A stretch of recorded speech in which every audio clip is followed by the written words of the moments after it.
Hi there, Poke fans. I am your humble host, Charizard fan, and you're watching Pokemon Gym Challenges. Last week, we got bogged down in the swamp a bit, and we did not remember that we had to go back to go and find our girlfriend. Let's see if we can rectify that mistake today.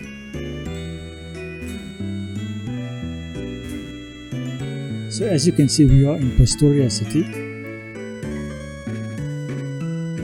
and we are running around like a mad guy, trying to figure out what it is actually that we need to do. Let's see.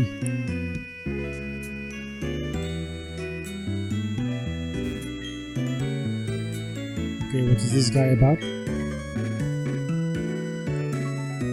Yeah, this terrorist has planted something, but it's not time for the explosion yet. Everything is contingent on the fact that I have to go and visit my girlfriend in the basement first.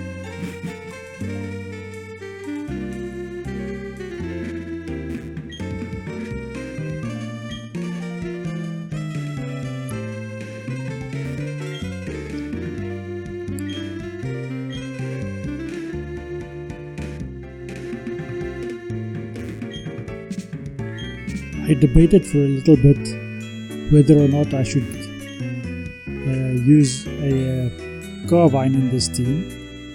In the end, after I have selected my team, did all the planning, I found that I didn't actually have a spot for him. Tropius would have been an excellent addition to this team, like that one you see over there, but also, I decided that I actually wanted to use it in my flying team. And since I want to try my very best not to use a single Pokemon more than once if I can help it, it also got waylaid. Especially since I realized that my legendary would be able to fulfill the purpose.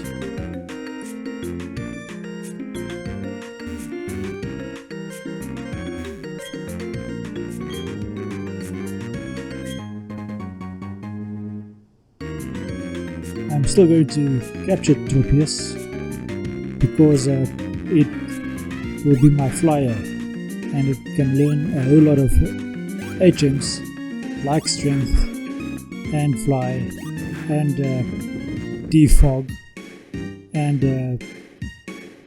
what else am I going to teach it? I think I'll teach it Flash as well, even though that is not a HM. It is quite necessary at some point, I think.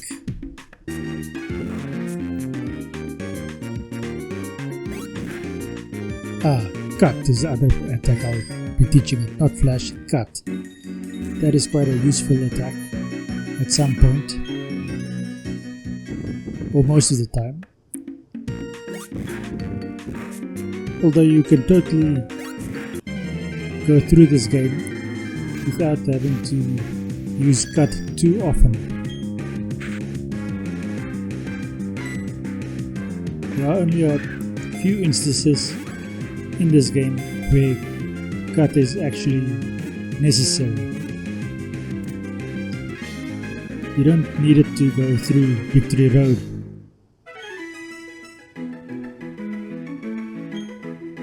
I don't think. Anyway, let's see what we managed to capture during our time in the Safari Zone.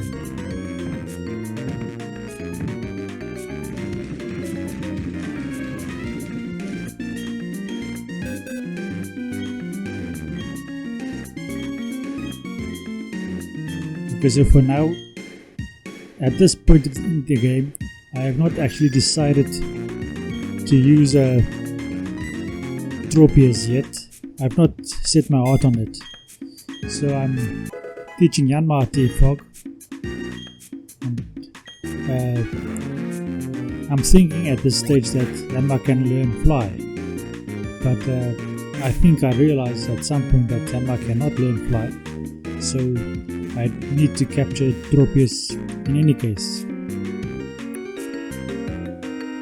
And since I still have some 29 Pokeballs left and several steps in the Safari Zone for which I've paid quite a bit of money, I am just having a look around and seeing what I can capture. And I'll be capturing as many Pokemon as I can for that money.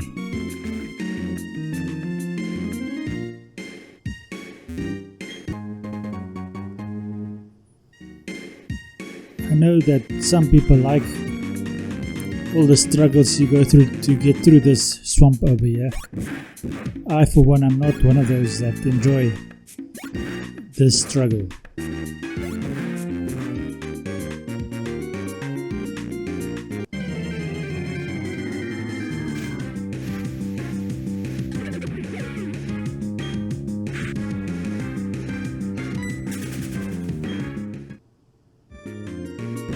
I should have cut away some of these encounters as well, because it only serves to make the episode longer than it needs to be.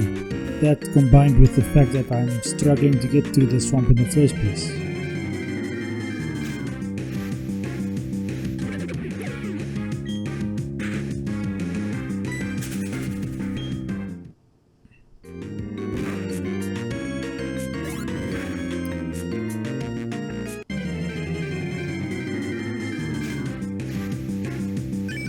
Okay, there's a Wooper.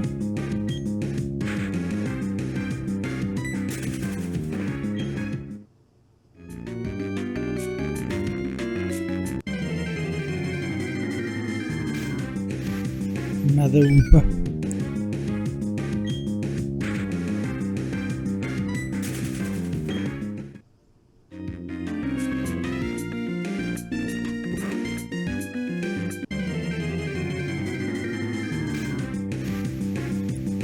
Finally a Tangela.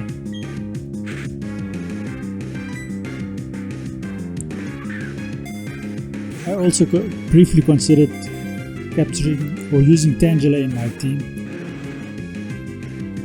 I used it a long time ago in the first generation of games, but in those games you got it so late that it wasn't actually worth using. And its moveset has been improved in the meantime. Its bulkiness has also increased in the meantime, and it has gained an evolution. I'm not a big fan of the evolution, but it's still an evolution. It's just an aesthetic choice. And yeah, they are allowed to give it an evolution. I wish they would give Tauros and Miltank a pre-evolution which is shared between the two regions.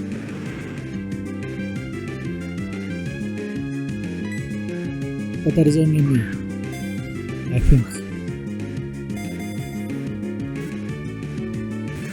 If I had to design it, I would turn it into a calf with a ball on the tail and call it Calvary or something. A Calvary.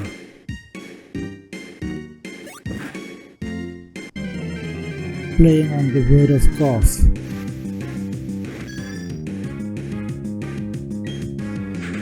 Leave a comment in the comment section below on what you would do, whether you think that Tauros and Miltank should have a shared pre-evolution, or if I am just being silly.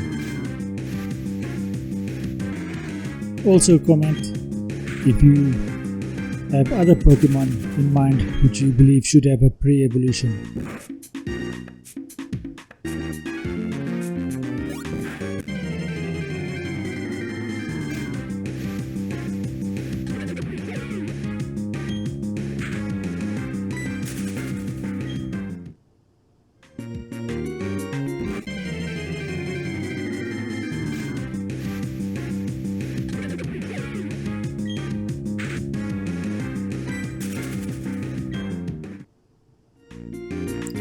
wonder if I'll be able to get to that Pokeball over there, or that item.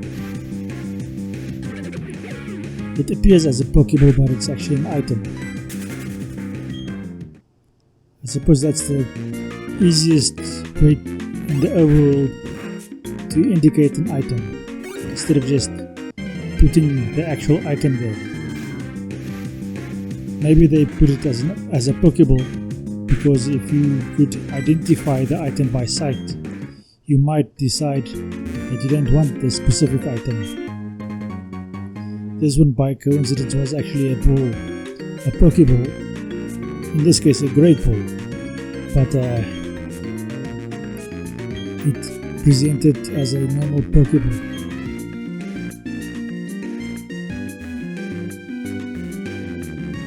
So at this moment we do not have surf.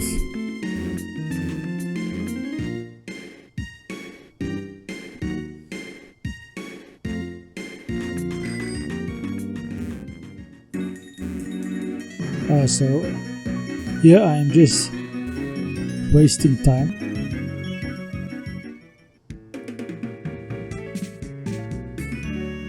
So I cut that part out where I was just wasting time over there just to get out of the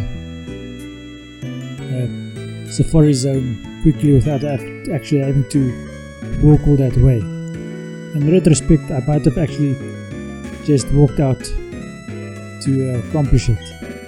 Now we are finally challenging our rival, and he tells us that we can't challenge him just yet, which leaves me completely confused. Even though after the fact I know that I actually have to go back to the previous city to go to the storage area or basement or whatever, because me and my girlfriend has a date over there, and it looks like I have finally learned this. I suppose I googled what to do next, checked on a walkthrough or something, and I've discovered that I have completely forgotten about my date with my girlfriend.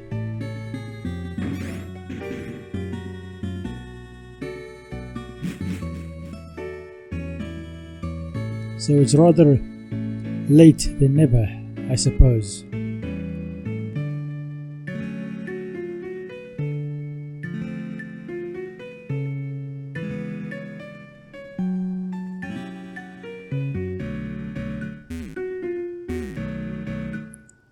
As you can see, I am trying to avoid any encounters in the grass as far as possible, because I actually just want to get to this date, which I am late for.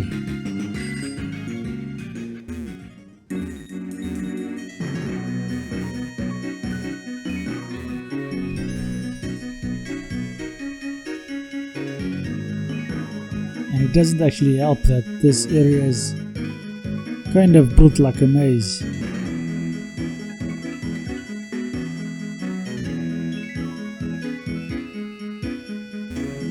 Doors, my biggest enemy.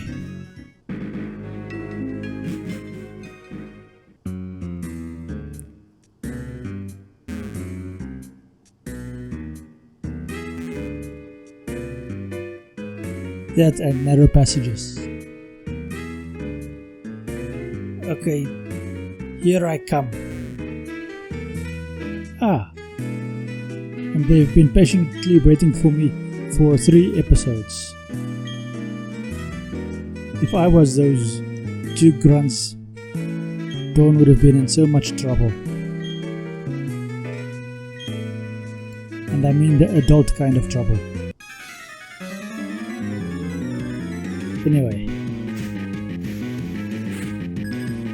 that is only because they are the bad guys, and morality is not really one of their job requirements. In fact, they are required to have a negative morality, which would totally put those love struggles in the ballpark.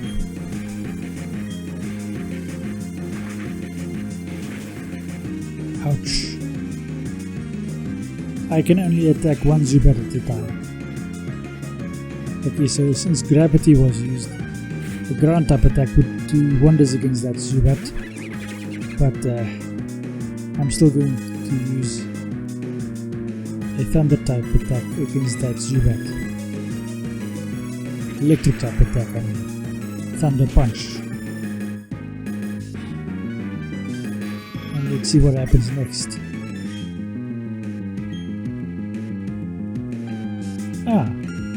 Clefairy sings and puts the Krogunk to sleep. What a stroke of luck for me.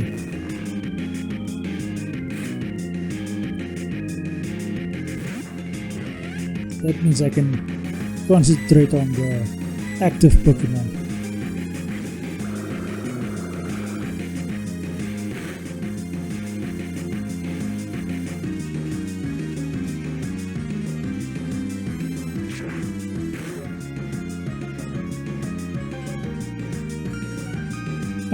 Another Sing. Sing is not usually this accurate.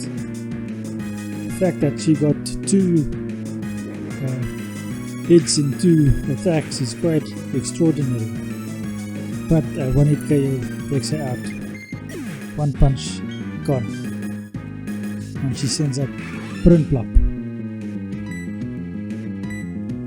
I'll just weaken this Krogunk so the Prinplup can take it out in a single attack. Okay, she could take out either Pokemon in a single attack.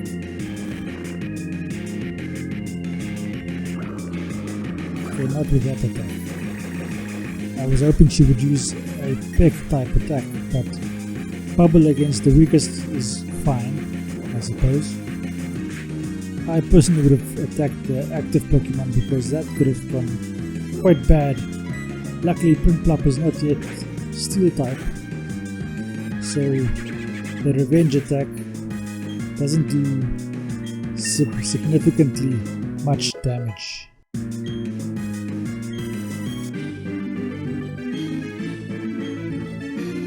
Okay, so we beat these two guys. We were trying to do the naughties with my girlfriend. Luckily, she managed to hold out until I came along.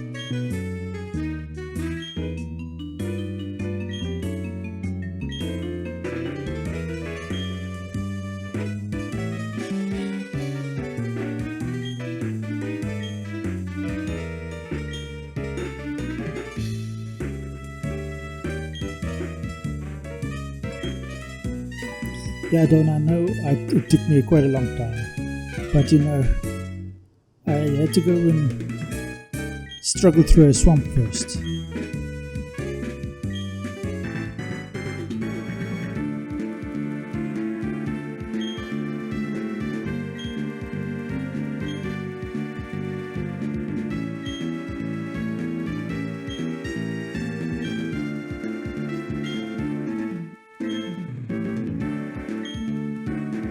And there she runs off.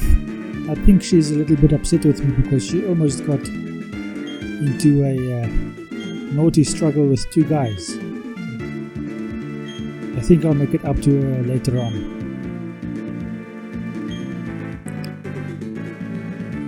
Now I have to follow this inspector and see what is going on over here.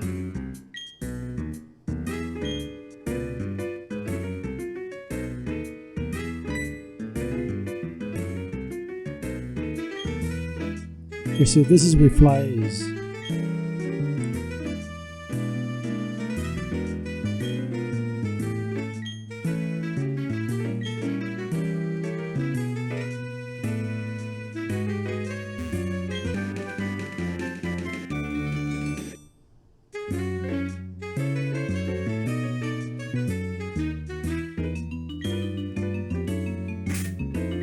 Okay, Fly. Let's see if our chosen flyer can use Fly, and it is unable to use Fly. What a bummer. So we have to capture something else to fly with. And as the inspector said, this door is locked and it needs a special key. Let's see what we can accomplish now. I wonder if I can catch up to my girlfriend and kind of apologize for putting her in emotional distress.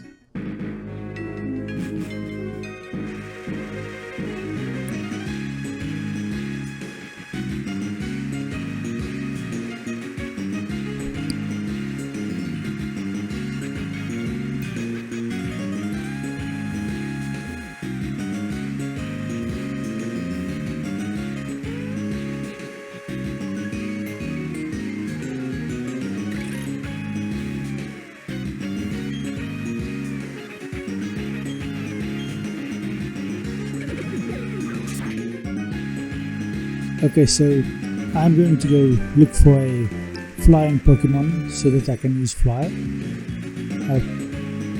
But this episode is winding down now.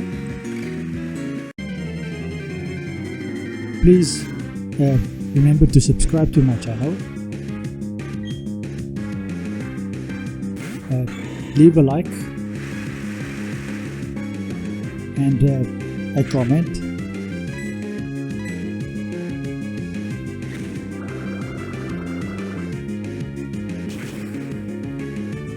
Enjoy your day and thank you and goodbye.